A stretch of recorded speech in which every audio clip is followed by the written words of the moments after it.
Hey guys, welcome to my channel. I hope you're all doing very well. So I just watched House of Guinness. Let's talk about it.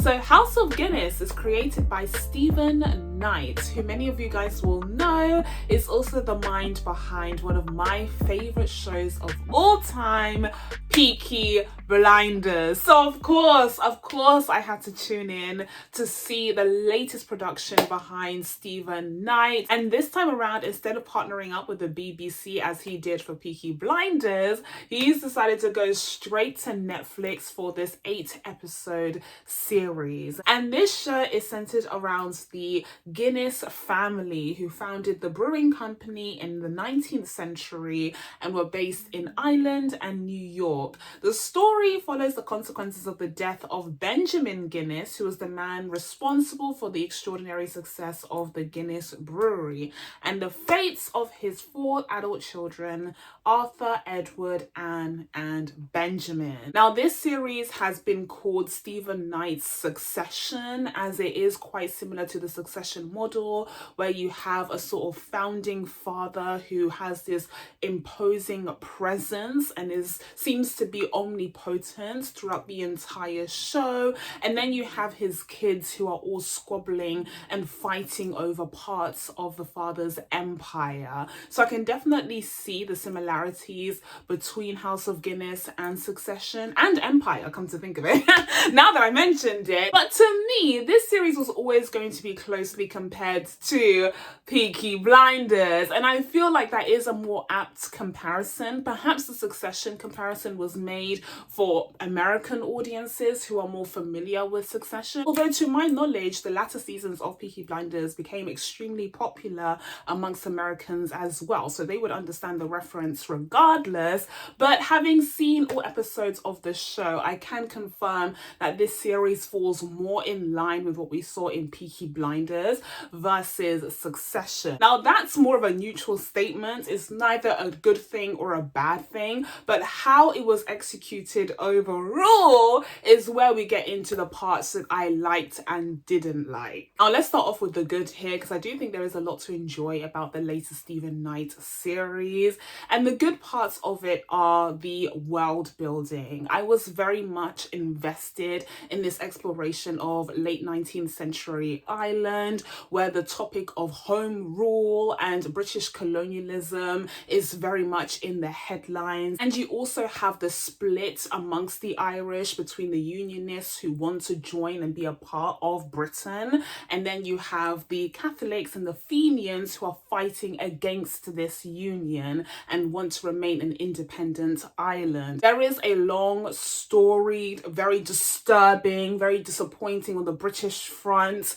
history of British colonialism and oppression of Irish people that I tapped into very lightly when I was doing my A-levels in school, and we talked about the Great Famine and home rule and the eventual kind of 2-state solution that they came up with. So yeah, a lot of this was very interesting for me to see, not just from the perspective of a former A-level history student, but also because a lot of what they're discussing, the themes and the discussions being had in the backdrop of this story are ripped straight from the headlines of today, just with a slightly different context and a slightly different part of the world. So really fascinating stuff, and I think the history of Ireland and the contentious relationship between Ireland and Britain is something that is scarcely discussed in our education system here in the UK. So I love the fact that this series tapped into that. But one of my critiques when it comes to world building specifically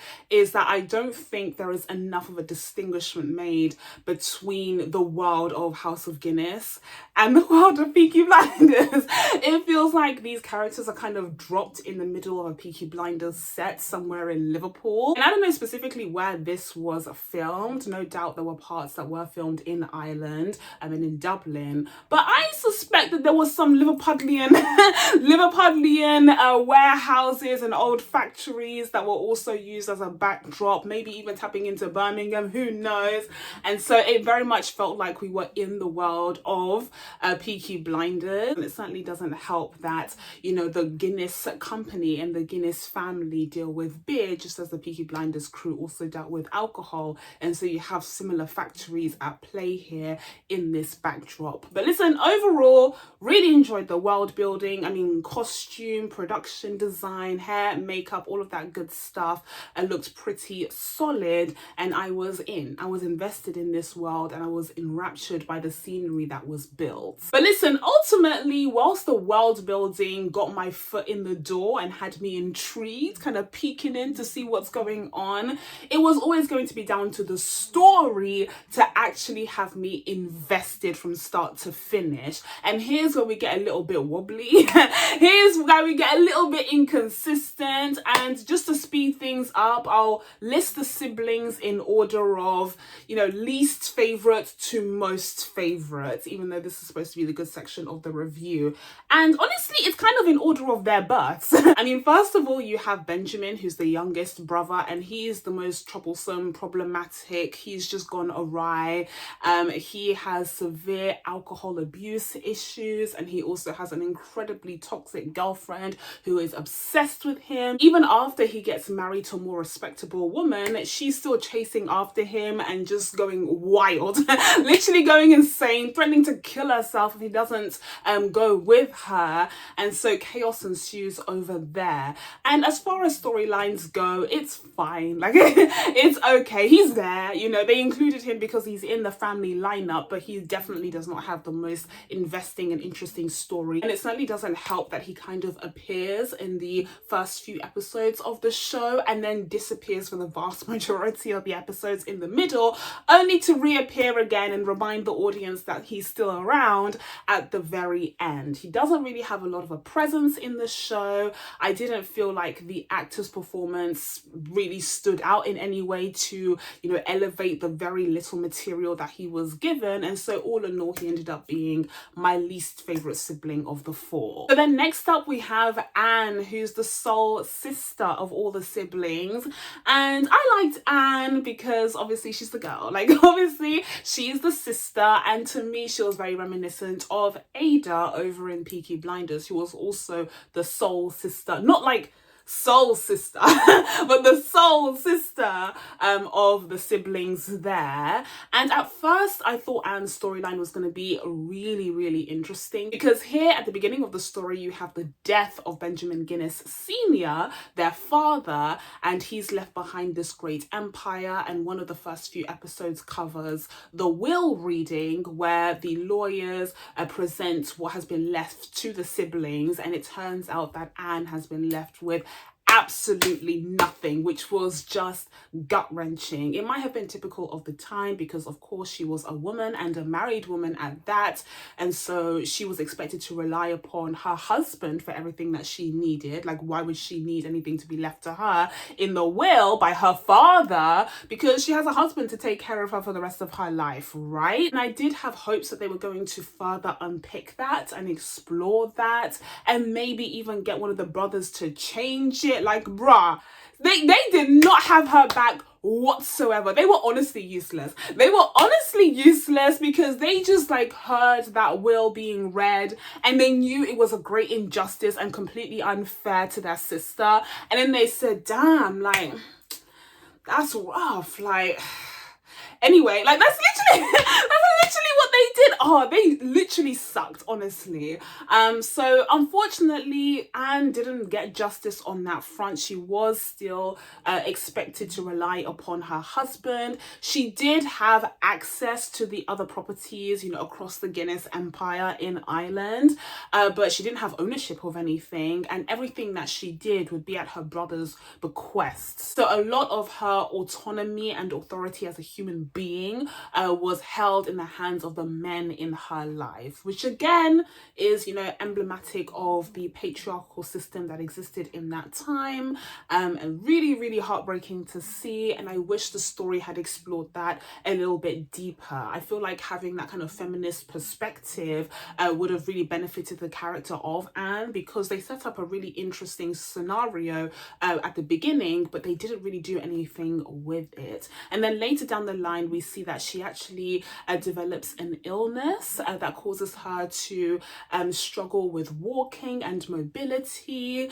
and that is scarcely explained as well on the show. And overall, the character just seems to kind of fall to the wayside and disappear in the background, which again is a shame, because this could have presented as a unique kind of feminist perspective on Victorian life, particularly as someone who comes from a nouveau riche family. But they missed that opportunity in favor of focusing on the two elder brothers instead. One thing that Anne definitely contributed, though, is kind of whispering in her brother's ears to ensure that the philanthropy and generosity and, you know, socialism of the Guinness family continued even under their leadership. That's something that she definitely pushed for, or at least that's how it's presented on the show, and I think that was a decent contribution from the character. So then next up, we've switched the order of the siblings just a little bit, because my third favorite sibling of this lineup would be Arthur.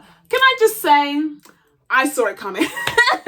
I saw the twist coming from a mile away. Literally, the second that I laid eyes on him, I was like, oh, he's gay. Like, I don't know if it's just like my gaydar is just that good, but I literally called it from the beginning. So I wasn't surprised and I wasn't shocked by the twist. My problem with Arthur, though, is that, first of all, the way that they handled that storyline was just a bit lackluster. Like, I wanted there to be a little bit more drama, a little bit more substance. At the beginning, you see that he does have a lover and he seems, you know, really enraptured in this relationship, but then towards the end that kind of falls apart. You do see him kind of have this sexual encounter with one of the workers of the factory or the brewery, and I hoped that something interesting would come out of that. Like, maybe we could have a discussion between the rich and the poor, and what's acceptable in the realm of the poor versus in the realm of the rich, you know, where society with a capital S has a lot more rules about propriety, but they also have more power, so maybe they can get away with more.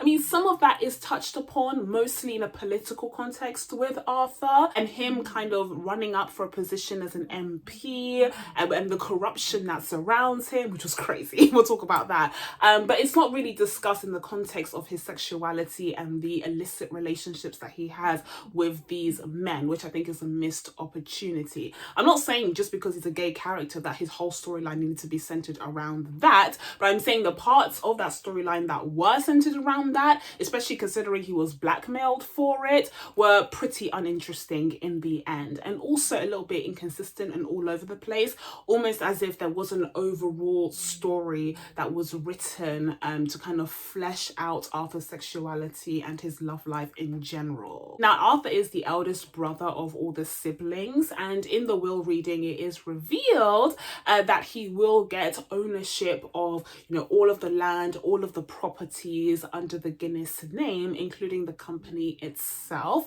But he does have to share that with his younger brother Edward, which is a big shock. Now, it seems like Arthur has never really been fully invested in the business. He's not really got the head, you know, for business and for responsibility and for literally doing anything. Literally doing anything. So he's reaping all of the benefits, even though he's not really doing much of the work to earn it. But because he's the oldest sibling and the oldest son, no less, that's just how it goes. I thought that was interesting, very frustrating to watch. To me, it would have been more interesting if Arthur was like really dedicated to his work, really obsessed with building up the brewery and the company and the Guinness name, but he had that little secret that he was being blackmailed over and he needed to prevent word coming out by any means necessary. Like, that kind of storyline I can get behind, but him just kind of languishing in the family's wealth and success that was built built up by their father Benjamin and is actually being continued on by Edward with very little contribution or help from him, was less interesting to watch. You know, even though the storyline was there, ultimately when we got to the latter episodes, I was like, what is this guy doing really? Like, what is his purpose really? It gets to a point. Now, as I mentioned, Arthur does suffer a huge political scandal during his electoral campaign, where it's revealed that he's literally buying he's literally buying votes, which honestly raised a whole bunch of questions in me, because I've always wondered how the democratic system of that time even worked. Like, it's truly a miracle that any vote was counted, especially any votes that wasn't by the landed gentry, because that used to be a thing. I literally have no idea how they used to do that, and I very much doubt that it would be considered democratic by today's standards, and today's standards aren't that great to begin with. So yeah, lots of questions lots of questions on that front, and I guess this series answered a few of them, with Arthur literally buying votes, like literally bribing people to vote for him. I wonder if this was like a common practice. Like, we don't even know, okay, and they'll never tell us. And the fact that he got away with it, the fact that the judge saw that there was definite corruption at hand here, but alleviated Arthur from any sense of responsibility for this whole scandal, because surely he had no idea. Like, surely he didn't know that votes were being bought for him. He had no clue.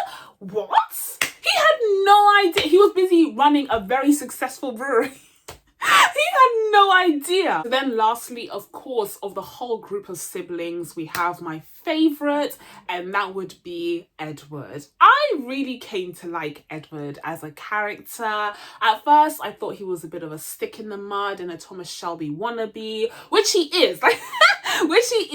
Like that dynamic of the, you know, older brother being useless, literally incapable of doing anything, let alone contributing to the family business in any substantial way, versus the second son stepping up in that older brother role and actually taking care of business. I mean, like I said, this is a dynamic that we've seen before. Come on now, guys. Like, this is more of a comparison to Peaky Blinders, let's be real. But as the series went on, I really came to warm up to the guy. I think Lewis Partridge did a really great job, you know, as this character. And he's the first actor out of this whole cast that I have named, and that's a good reason, because he's pretty much one of the few actors who actually left an impression on me on this show. I think he was pretty well cast as Edward. He does kind of have a fresh, boyish face, whereas there are times where Edward feels like he should be a little bit more mature, a little bit more of a like grown man with like some weight, you know, and some power to him. So he's a little too fresh-faced for the role, but in terms of the line readings, in terms of him delivering that kind of emotional, if you can even call it that, arc for the character, I think he did a pretty good job. And as I mentioned, he is the one who's really running the Guinness brewery. He's thinking about strategy and tactics to help grow this empire that their father started. And regardless of the order of the siblings, he is actually the new leader and the new guiding mind behind the company. Now, funnily enough, I actually came across Edward Guinness myself in my actual personal life. Not the ghost of the man. Not the ghost of the man, but rather through a trip to Kenwood House earlier this year during the summer, when it was a bright, beautiful, boiling hot day. I went over to Kenwood House, which is located at the peak of Hampstead Heath in Camden, and it's this beautiful, you know, aristocratic mansion that it turns out was purchased by Edward Guinness in the early 20th century, and he bestowed it upon the state under the condition that the house remain open for the public to see for free for every single day of the year, except Christmas, I think, is the exception. And honestly, I just found that to be really cool. I mean, we have a lot of extreme extremely disgustingly wealthy people around these days. The wealth disparity could not be larger. We haven't seen such a huge gap in like decades, but we don't hear of any of these billionaires doing nice cute little things like that these days. They're always like starting wars or trying to escape to space. But like, this was a fun little thing that Edward Guinness did back in the day that I was still able to benefit from, because I got a chance to see Kenwood House for free as he intended. And then separately from my ranking of the Guinness siblings, we also have James Norton's Sean Rafferty, who is the head foreman of the Guinness brewery, as well as being the head henchman for the family that kind of deals with all of their criminal activities and dirty work. He's basically the strong man for the family and just gets stuff done behind the scenes, like on the streets. And overall, I had mixed feelings on this character. First of all, I think James Norton was very poorly cast.